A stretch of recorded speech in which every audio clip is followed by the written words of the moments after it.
क्या होता है जब तीन अलग अलग लोग जंगल में भटककर एक रहस्यमयी कैबिन तक पहुंचते हैं, मगर तीनों अलग अलग समय से हैं, जहां वे साल 1964, 1985 और 2011 से टाइम ट्रेवल करके साल 1940 में आ गए हैं। अब ऐसा कैसे हुआ और क्या वे अपने रियल टाइम में वापस जा पाएंगे?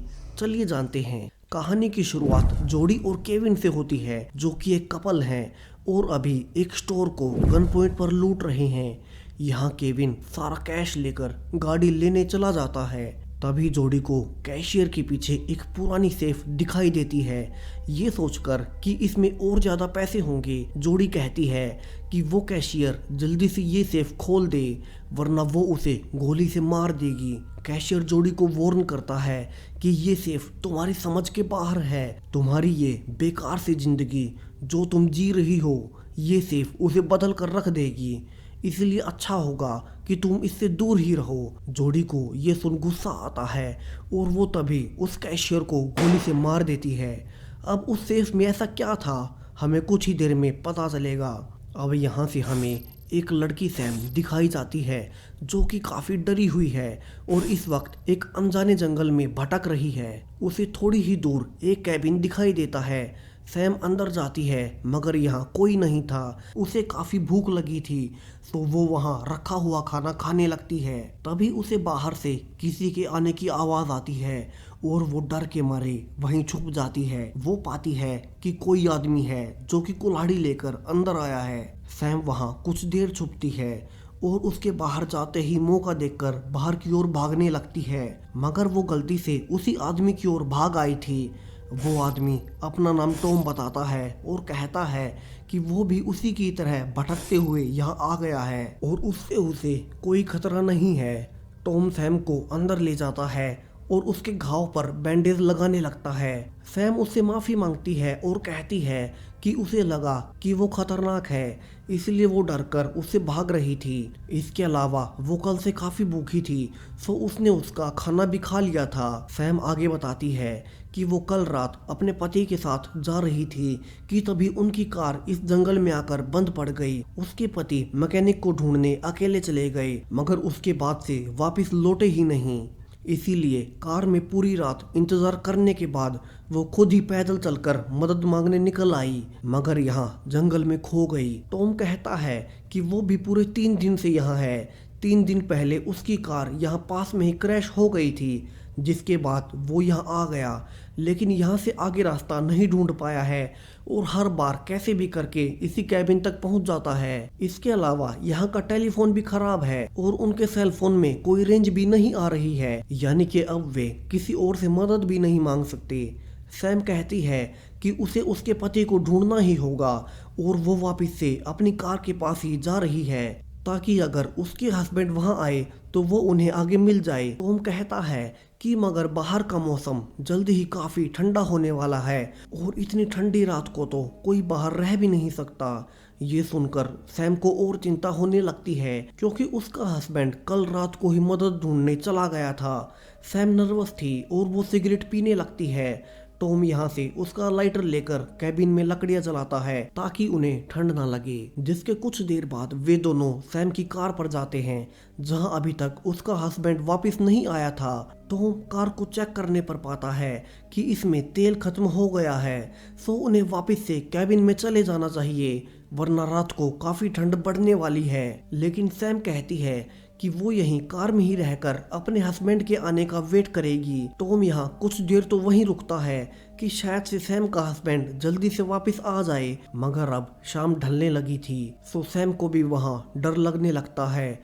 यहाँ से सैम अपने हस्बैंड के लिए नोट लिखकर छोड़ देती है कि वो पास के ही एक कैबिन में है और टॉम के साथ वापस कैबिन में आ जाती है। अब रात को टॉम बताता है कि उनके पास अब खाने का कम ही सामान बचा हुआ है, सो उन्हें कम से कम खाना होगा ताकि वे ज़्यादा से ज़्यादा टाइम तक इस जंगल में सरवाइव कर सकें।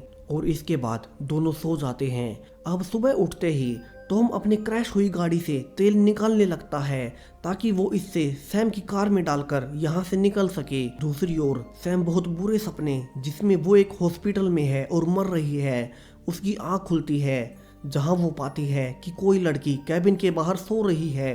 सो वो उसे अंदर लाती है और ये जोड़ी थी वही जोड़ी जिसे हमने कहानी के शुरू में उस कैशियर को गोली मारते देखा था। जोड़ी अपने आप को सैम के साथ देखकर डर जाती है। सैम उसे समझाती है कि वो खुद भी कल जंगल में भटकते हुए यहाँ आई हुई है, मगर जोड़ी उस पर भरोसा नहीं करती और वहां से चली जाती है। वहीं दूसरी ओर टॉम तेल निकालकर वापस आ ही रहा था कि तभी बहुत तेज गोलियों की आवाज से वो गिर जाता है और सारा तेल जो उसने निकाला था अब जमीन पर गिर गया था। वहीं जोड़ी भी काफी देर रास्ता ढूंढने के बाद वापस उसी कैबिन में आ जाती है।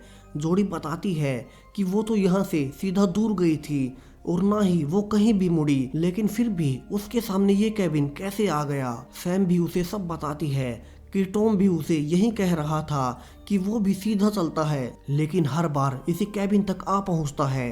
अब तक टॉम भी वहां आ गया था और वो जोड़ी को देख पूछता है कि तुम कहाँ से आई हो। जोड़ी उससे ढंग से बात नहीं करती और कहती है कि उसे टॉम पर भरोसा नहीं है और क्या पता वो कोई सीरियल किलर हो, मगर सैम उसे भरोसा दिलाती है कि वो कल से टॉम के साथ है और वो एक अच्छा इंसान है। यह अब चूंकि बाहर फिर से शाम हो चुकी थी तो तीनों वहीं सो जाते हैं और इस बार जोड़ी को भी सैम की ही तरह बुरे सपने आने लगते हैं। अब फिर से सुबह होती है जहां जोड़ी कहती है कि वो शहर का रास्ता ढूंढने के लिए जा रही है। सैम बताती है कि थोड़ी देर बाद वो और टॉम उसके साथ चल सकते हैं, लेकिन वो उनका वेट नहीं करती और अकेले ही आगे बढ़ने लगती है। यहाँ से टॉम भी उसके जाने के बाद उससे दूसरी दिशा में आगे बढ़ने लगता है ताकि उसे भी रास्ता मिल जाए। जोड़ी और टॉम दोनों अलग अलग दिशा में जाते हैं, मगर एक भी टर्न लिए बिना और बिना कहीं भी मुड़े जोड़ी अब फिर से सीधा कैबिन तक ही पहुंच जाती है। मगर ये कैसे हो सकता है और इस कैबिन का राज क्या है? सैम जोड़ी को ब्लैंकेट देती है जो कि अब तक ठंड से कांप रही थी। सैम जोड़ी को बताती है कि वो अपने पति के साथ उसके माता पिता के घर जा ही रही थी जब वो यहाँ फंस गई। इसके अलावा अगले ही महीने नवंबर में उसकी डिलीवरी भी होने वाली है। जोड़ी हैरानी में कहती है कि उसकी डेट ऑफ बर्थ भी नवंबर में ही है और जहां वो पैदा हुई वो टाउन भी सैम के माता पिता वाला टाउन ही है। दोनों ही इस कोइंसिडेंस को जान हैरानी में थी, यानी कि दोनों में कोई कनेक्शन तो जरूर है। अब वो कनेक्शन क्या है हमें थोड़ी ही देर में पता चलेगा। वहीं टॉम भी अब जंगल में रास्ता ढूंढ रहा था, तभी टॉम के साथ भी वही होता है। वो भी कहीं नहीं मुड़ा था, इसके बावजूद वो फिर से अब कैबिन पर ही आ गया था। जैसे वे तीनों चाहकर भी यहाँ से नहीं निकल सकते। यहाँ से तीनों बैठकर इस वियर्ड कैबिन के बारे में डिस्कस करते हैं, क्योंकि वे कुछ भी कर ले यहाँ से नहीं निकल पा रहे। यहाँ से टॉम प्लान करता है कि वे अगले दिन साथ में यहाँ से निकलेंगे, क्योंकि अब उनके पास खाने का सामान नहीं बचा है। अब अगली सुबह तीनों फिर से निकलते हैं, जहां रास्ते में जोड़ी बताती है कि उसके माता पिता मर चुके हैं और उसके दादा दादी ने ही उसे पाला है। वहीं थोड़ी ही दूर पर सैम को जमीन में एक दरवाजा मिलता है जिसे टॉम खोलता है, जहां वे पाते हैं कि ये किसी तरह का बॉम्ब शेल्टर है जिसे आर्मी द्वारा बनाया गया है। तीनों अंदर जाते हैं जहां वे पाते हैं कि यहाँ पर सब कुछ जर्मन लैंग्वेज में लिखा है और कुछ खाने का सामान भी है। अब सैम को यहाँ जर्मन भाषा आती है और वो रियलाइज करती है कि वे अभी पोलैंड में है, मगर तीनों के हिसाब से वे जहाँ से गुजर रहे थे वो पोलैंड नहीं था। अब तीनों यहाँ पर इतनी दूर कैसे आ गए, ये सब किसी को समझ नहीं आ रहा था और यहाँ से कंफ्यूजन पहले से भी ज्यादा बढ़ने लगा है। सैम बताती है कि उसे जर्मन लैंग्वेज इसीलिए आती है क्योंकि उसके पिता आर्मी में थे जो कि सेकेंड वर्ल्ड वॉर के दौरान मारे गए थे, जिसके बाद उसकी माँ ने दूसरी शादी कर ली, लेकिन उसके सौतेले पिता ने उसे ढंग से नहीं पाला और ना ही कभी अपना माना। अब यहाँ से तीनों बंकर से सारा खाने का सामान इकट्ठा करते हैं और आगे बढ़ते हैं, मगर अब फिर से वही होता है और तीनों वापस से उसी कैबिन में पहुंच जाते हैं। अब शाम हो चली थी तो उनके पास कोई और चारा भी नहीं था। वे कैबिन में ही रुकते हैं और खाना खाने लगते हैं। टॉम यहाँ अपने बारे में बताता है कि वो एक ऑर्फनेज होम में रहता है क्योंकि उसकी माँ ने बहुत सारे क्राइम किए थे, जिसके बाद उन्हें फांसी दी गई थी और उसके बाद से वो अनाथ आश्रम में ही रहा है और हमेशा से काफी अकेला रहा है। और यहाँ फंसने से पहले वो उसी अनाथ आश्रम में जा रहा था जब उसकी गाड़ी यहाँ क्रैश हुई। यहाँ तभी उनका ध्यान जोड़ी के पैसों पर जाता है जिन पर साल 1984 की डेट लिखी हुई थी। इसे देख सैम कहती है कि मगर अभी 1964 का टाइम चल रहा है और यहाँ से रिवील होता है कि तीनों ही अलग अलग टाइम से हैं। सैम कहती है कि उसके अनुसार अभी साल 1964 का है, जोड़ी के अनुसार 1985 का। और सबसे वियर्ड बात, इन दोनों से ही बिल्कुल अलग टॉम के अनुसार अभी साल 2011 का टाइम चल रहा है, यानी कि तीनों अलग अलग टाइम से हैं। सैम 1964, जोड़ी 1985 और टॉम साल 2011। यहाँ तो कंफ्यूजन अब पहले से भी कई गुना ज्यादा बढ़ चुकी है, यानी कि यहाँ किसी तरह से ये तीनों अलग अलग टाइमलाइन के लोग एक ही टाइम में आ गए हैं। अभी तीनों हैरानी में ही थे कि तभी उन्हें बाहर से गोली की आवाज आती है और वे बाहर देखने पर पाते हैं कि वहाँ एक जर्मन सोल्जर है जो कि उनकी ओर बढ़ रहा है। अब सैम चूंकि जर्मन भाषा जानती है तो वो सोल्जर को समझाने की कोशिश करती है कि वे सब यहाँ फंस गए हैं, लेकिन सोल्जर टॉम को बेहोश कर देता है और तीनों को ही कैबिन में बांध देता है। अब यहाँ से तीनों समझ चुके थे कि वे साल 1940 में है जहाँ वर्ल्ड वॉर 2 चल रहा है, यानी कि तीनों किसी तरह से अपने रियल टाइम से टाइम ट्रेवल करके यहाँ साल 1940 में आ गए हैं। लेकिन तीनों को ही समझ नहीं आ रहा था कि ऐसा कैसे हुआ। तभी वही सोल्जर जिसे सिर्फ जर्मन बोलना आता है टॉम को बाहर ले जाता है और एक पेड़ से बांध देता है। अब वो वापस से कैबिन में आता है जहां वो दो सिमिलर लोकेट्स सैम और जोडी के गले में पाता है। और यहाँ पर एक और बड़ा ट्विस्ट आता है। सोल्जर पाता है कि उन दोनों के ही लोकेट्स में उसकी वाइफ का फोटो है। सोल्जर पूछता है कि उन दोनों के ही पास उसकी वाइफ का फोटो कैसे आया। सैम कहती है कि ये उसकी माँ की फोटो है। वहीं हैरानी में जोडी भी कहती है कि ये उसकी दादी की फोटो है। यहाँ दोनों ने ही अब तक एक दूसरे के पास इस लोकेट को नोटिस नहीं किया था। वहीं जर्मन सोल्जर अब पूरी तरह से शौक में था और वो और ज्यादा छानबीन के लिए दोनों को टॉम के पास ले जाता है। मगर यहाँ टॉम अब तक खुद को छुड़ा चुका था और वो उस सोल्जर को बेहोश कर देता है। यहाँ से तीनों अब उस सोल्जर को बांध देते हैं और उसके सामान को चेक करने लगते हैं। और अब तीनों सब कुछ समझ चुके थे। इस जर्मन सोल्जर का नाम हांस है और वो सैम का पिता है। जोडी सैम की बेटी है और हांस की पोती है, इसलिए उसके पास भी सैम की ही तरह वही लोकेट है। और टॉम जो कि 2011 से है वो जोडी का बेटा है, यानी कि हांस जिसके बारे में सैम बता रही थी कि वो वर्ल्ड वॉर 2 में मारा गया था, अभी थोड़ी देर में मरने वाला है। और यहाँ से राज खुलने शुरू होते हैं। जोडी बताती है कि सैम जब उसे अगले महीने जन्म देगी उसी के दौरान उसकी मौत हो जाएगी, जिसके बाद उसे उसके दादा दादी पालेंगे। अब सैम ये सुन सन पड़ जाती है कि अगले ही महीने वो मरने वाली है। मगर जोडी कहती है कि उसने तो कसम खाई थी कि वो फिर कभी बच्चे पैदा नहीं करेगी, तो टॉम उसका बेटा कैसे हुआ। अब टॉम यहाँ से रिवील करता है कि उसकी माँ जोडी और पिता केविन लूटपाट करते थे, जिसके बीच एक दिन जोडी ने एक कैशियर को मार दिया था। यानी कि कहानी की शुरुआत में जोडी जब कैशियर को मारती है वो इस जोडी का फ्यूचर वर्जन है। टॉम आगे बताता है कि उस इंसिडेंट के बाद जोडी को पुलिस ने पकड़ लिया और उसे फांसी की सजा दी गई। और फांसी से पूरे 8 महीने पहले वो पैदा हुआ, जिसके बाद उसे एक अनाथ आश्रम में डाल दिया गया और उसके बाद से वो वहीं रहा है। अब तीनों को सब कुछ साफ हो चुका था कि वे तीनों एक ही फैमिली से है। हांस की बेटी सैम है, सैम की बेटी जोडी है और जोडी का बेटा टॉम है। और किसी तरह से नेचर ने उन्हें एक ही टाइम में ला दिया है। यहाँ से तीनों हांस को भी सैम की मदद से सब समझाते हैं कि वे चारों एक ही फैमिली से हैं। और फिर टॉम हांस को खोल देता है, जिसके बाद हांस उन पर भरोसा तो नहीं करता, मगर चूंकि वो आर्मी में है इसलिए उसे एक मिशन दिया गया था और वो उसी मिशन को पूरा करने के लिए वहां से भागकर चला जाता है। वहीं तीनों को अभी भी समझ नहीं आ रहा था कि वे आगे क्या करें। यहाँ से टॉम को रियलाइज होता है कि जो नाइटमेयर्स उन्हें यहाँ आ रहे हैं वे कुछ और नहीं, फ्यूचर में होने वाली उनकी मौत है।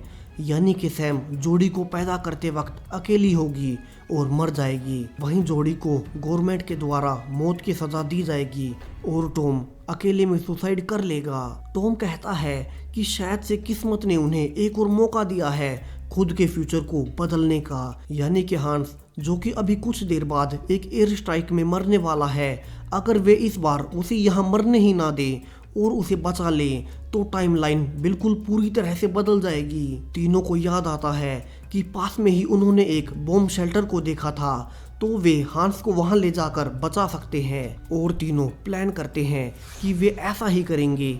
वहीं हांस भी अब घूमकर वापस इसी कैबिन में आ गया था, क्योंकि ये कैबिन एक विशिष्ट टाइम जोन में है और इसीलिए शुरू से जो भी भागकर वहां से जाता भी है वो बेशक से कहीं भी जाने की कोशिश कर ले वापस इसी कैबिन में पहुंच जाता है। और ऐसे ही अब हांस भी घूमकर यहीं आ गया था और वो कैबिन में आकर टूटे हुए टेलीफोन को चेक करने लगता है ताकि अपने सीनियर से मिशन के बारे में बात कर सके। वहीं तीनों उसके पास आते हैं और कहते हैं कि हांस को उनके साथ शेल्टर में चलना होगा, मगर हांस उन पर गन पॉइंट कर देता है और कहता है कि उसके पास अपना मिशन है और वो अपनी ड्यूटी से कभी पीछे नहीं हटेगा और वो कोई कायर नहीं है जो मौत से डरकर उनके साथ चलेगा।